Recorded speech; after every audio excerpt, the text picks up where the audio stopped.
Biography of famous politician and founder of Pakistan Mohammad Ali Jinnah Part 2. Welcome to Mr. Biography YouTube channel. This video is about the biography of famous politician and founder of Pakistan Mohammad Ali Jinnah Part 2. Hope you will enjoy this education-based video and share it with your friends and family members.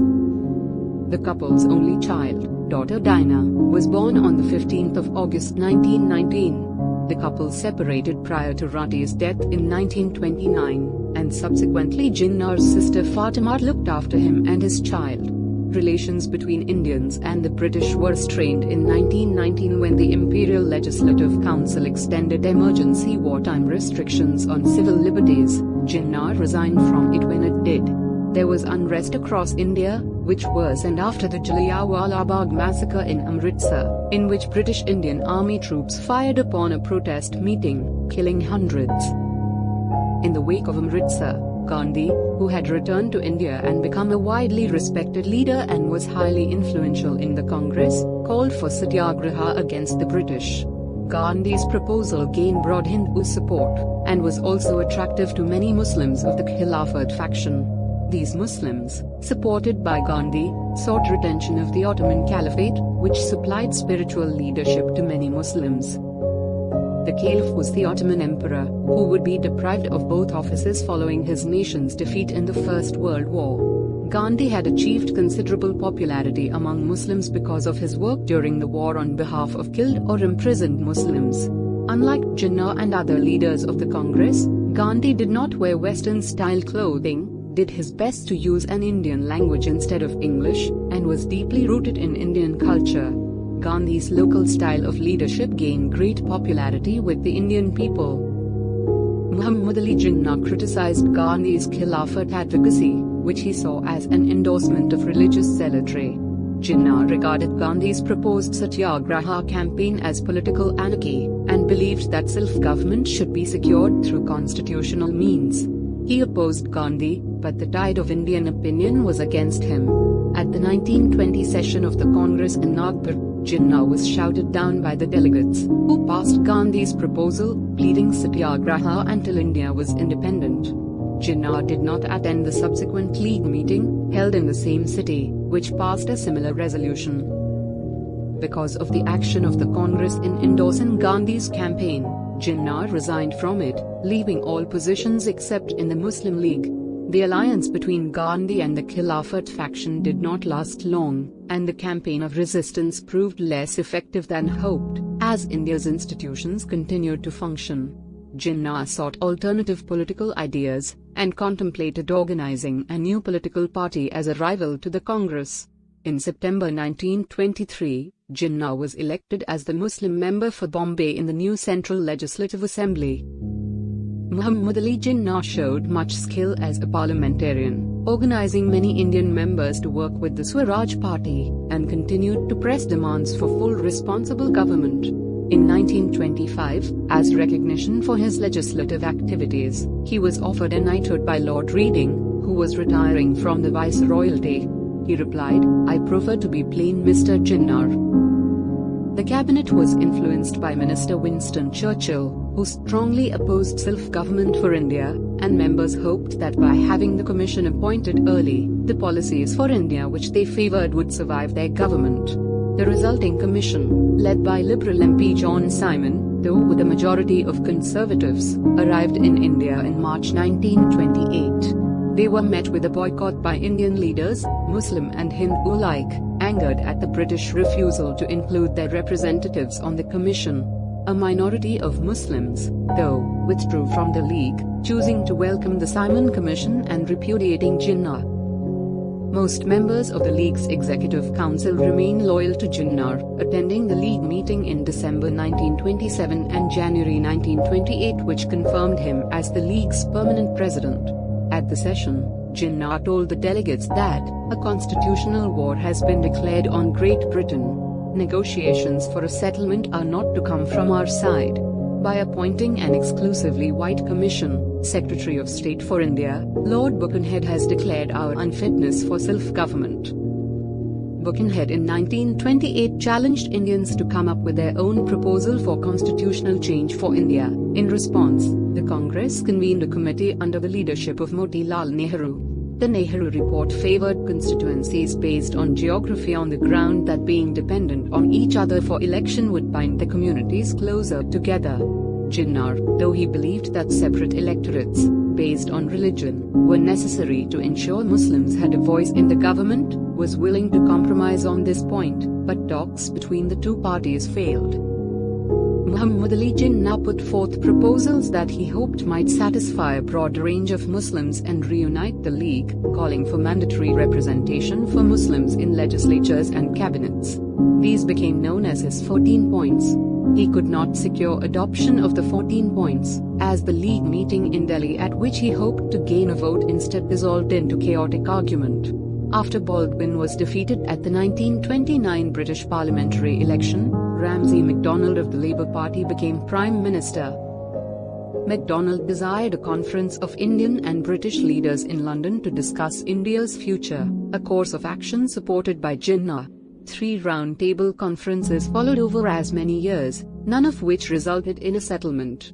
Jinnah was a delegate to the first 2 conferences, but was not invited to the last. He remained in Britain for most of the period of 1930 through 1934, practicing as a barrister before the Privy Council, where he dealt with a number of India-related cases. His biographers disagree over why he remained so long in Britain. Walpott asserts that had Jinnah been made a law lord, he would have stayed for life, and that Jinnah alternatively sought a parliamentary seat. Early biographer Hector Bolitho denied that Jinnah sought to enter the British Parliament, while Jaswant Singh deems Jinnah's time in Britain as a break or sabbatical from the Indian struggle. Bolitho called this period Jinnah's years of order and contemplation, wedged in between the time of early struggle and the final storm of conquest. In 1931, Fatima Jinnah joined her brother in England. From then on, Muhammad Jinnah would receive personal care and support from her as he aged and began to suffer from the lung ailments which would kill him. She lived and travelled with him, and became a close advisor. Muhammad Ali Jinnah's daughter, Dinah, was educated in England and India. Jinnah later became estranged from Dinah after she decided to marry a Parsi, Navil Wadia, from a prominent Parsi business family. Wadia is the son of Sir Nes Wadia and Dr. Homi Wadia. When Muhammad Ali Jinnah urged Dinah to marry a Muslim, she reminded him that he had married a woman not raised in his faith. Jinnah continued to correspond cordially with his daughter, but their personal relationship was strained, and she didn't come to Pakistan in his lifetime, but only for his funeral. The early 1930s saw a resurgence in Indian Muslim nationalism, which came to a head with the Pakistan Declaration. In 1933, Indian Muslims, especially from the United Provinces, began to urge Jinnah to return and take up again his leadership of the Muslim League, an organization which had fallen into inactivity. He remained titular president of the League, but declined to travel to India to preside over its 1933 session in April, writing that he could not possibly return there until the end of year. Among those who met with Jinnah to seek his return was Liaquat Ali Khan, who would be a major political associate of Jinnah in the years to come and the first Prime Minister of Pakistan. At Jinnah's request, Liaquat Ali Khan discussed the return with a large number of Muslim politicians and confirmed his recommendation to Muhammad Ali Jinnah. In early 1934, Jinnah relocated to the subcontinent, though he shuttled between London and India on business for the next few years, selling his house in Hampstead and closing his legal practice in Britain. Muslims of Bombay elected Jinnah, though then absent in London, as their representative to the Central Legislative Assembly in October 1934. The British Parliament's Government of India Act 1935 gave considerable power to India's provinces, with a weak central parliament in New Delhi, which had no authority over such matters as foreign policy, defence, and much of the budget. Full power remained in the hands of the Viceroy, however, who could dissolve legislatures and rule by decree. The League reluctantly accepted the scheme, though expressing reservations about the weak parliament. The Congress was much better prepared for the provincial elections in 1937, and the League failed to win a majority even of the Muslim seats in any of the provinces where members of that faith held a majority. It did win a majority of the Muslim seats in Delhi, but could not form a government anywhere, though it was part of the ruling coalition in Bengal. The Congress and its allies formed the government even in the northwest frontier province, where the League won no seats despite the fact that almost all residents were Muslim. According to Jaswant Singh, the events of 1937 had a tremendous, almost a traumatic effect upon Jinnah. Despite his beliefs of 20 years that Muslims could protect their rights in a united India through separate electorates, provincial boundaries drawn to preserve Muslim majorities, and by other protections of minority rights, Muslim voters had failed to unite, with the issues Jinnah hoped to bring forward lost amid factional fighting.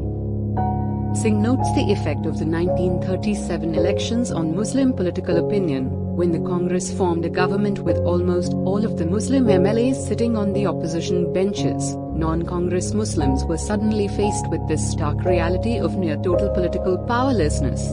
It was brought home to them, like a bolt of lightning, that even if the Congress did not win a single Muslim seat, as long as it won an absolute majority in the House, on the strength of the general seats, it could and would form a government entirely on its own. In the next 2 years, Jinnah worked to build support among Muslims for the League.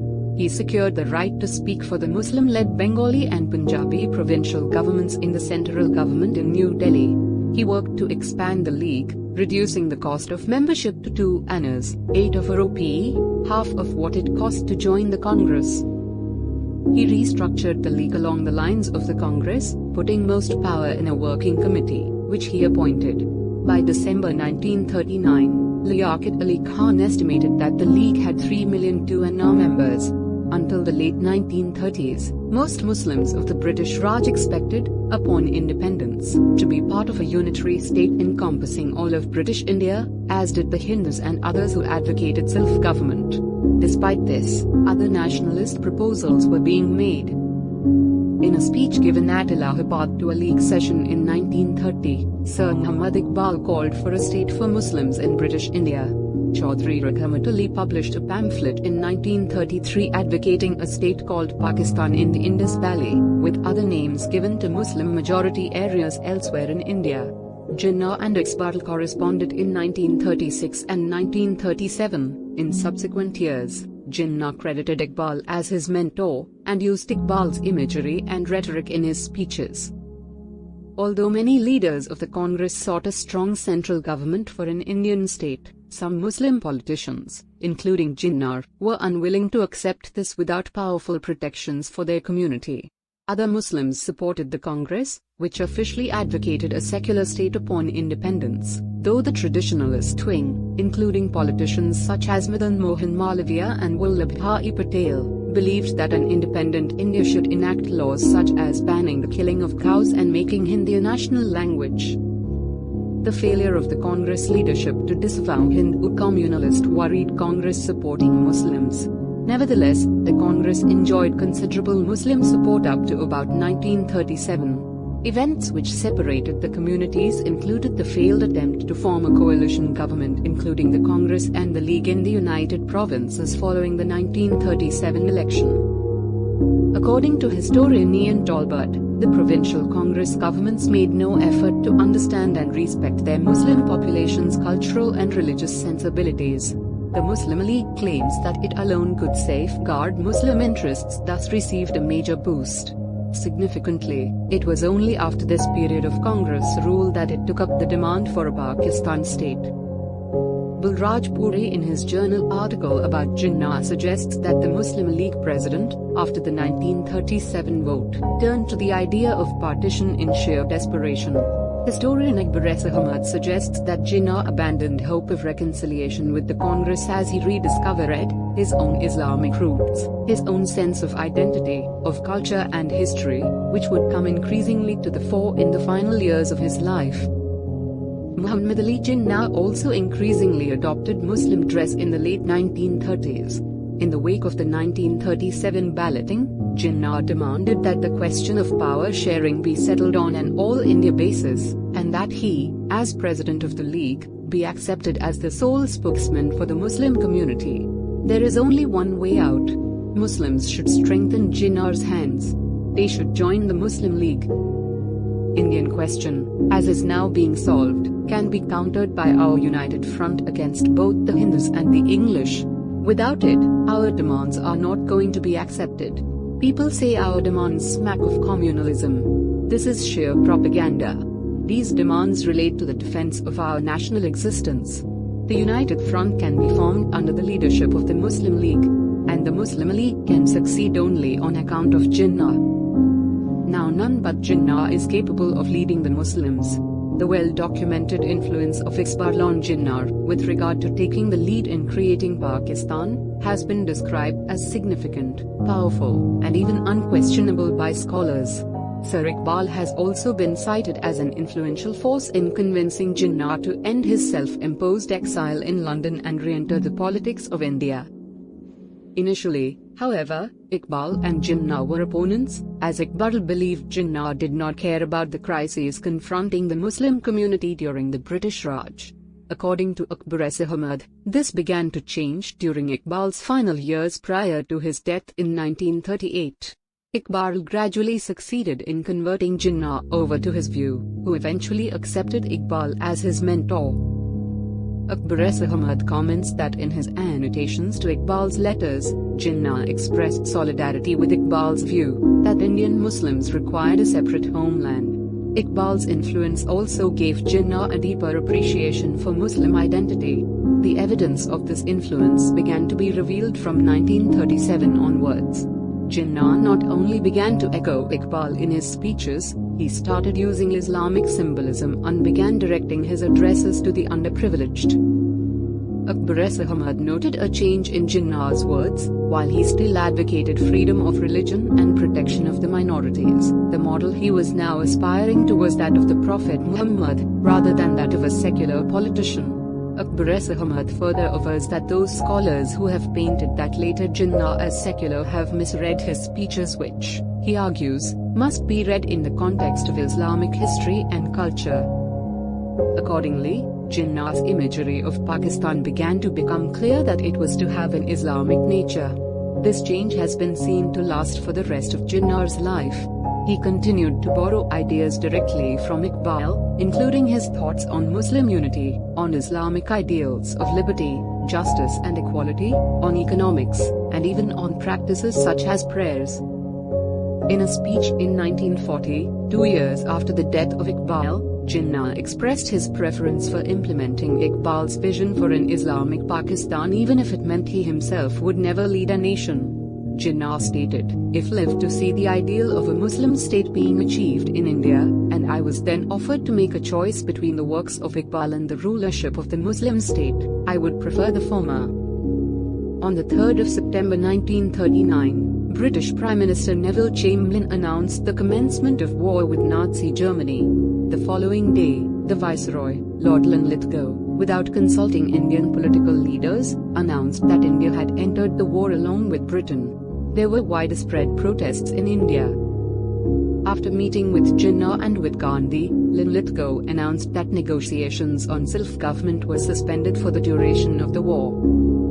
The Congress on the 14th of September demanded immediate independence with the Constituent Assembly to decide a constitution. When this was refused, its 8 provincial governments resigned on the 10th of November and governors in those provinces thereafter ruled by decree for the remainder of the war.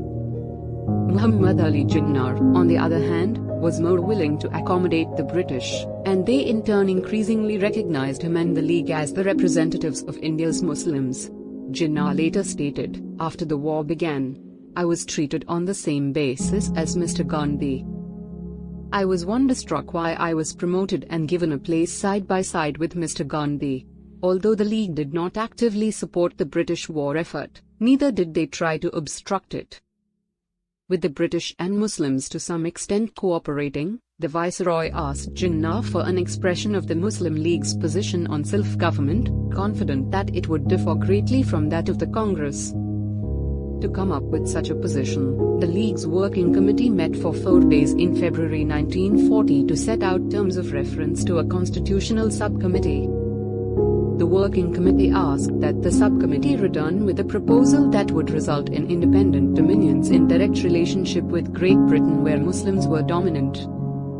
On the 6th of February, Jinnah informed the Viceroy that the Muslim League would be demanding partition instead of the federation contemplated in the 1935 Act. The Lahore Resolution, sometimes called the Pakistan Resolution, although it does not contain that name, based on the subcommittee's work, embraced the two-nation theory and called for a union of the Muslim-majority provinces in the northwest of British India, with complete autonomy. Similar rights were to be granted to the Muslim-majority areas in the east, and unspecified protections given to Muslim minorities in other provinces. The resolution was passed by the League session on the 23rd of March 1940. Gandhi's reaction to the Lahore Resolution was muted. He called it baffling, but told his disciples that Muslims, in common with other people of India, had the right to self-determination. Thanks a lot for watching full video about biography of famous politician and founder of Pakistan Mohammad Ali Jinnah Part 2. Part 3 will be available soon. You can help us to promote our Mr. Biography YouTube channel by like, share and subscribe Mr. Biography YouTube channel. Thanks for watching full video about biography of famous politician and founder of Pakistan Mohammad Ali Jinnah Part 2.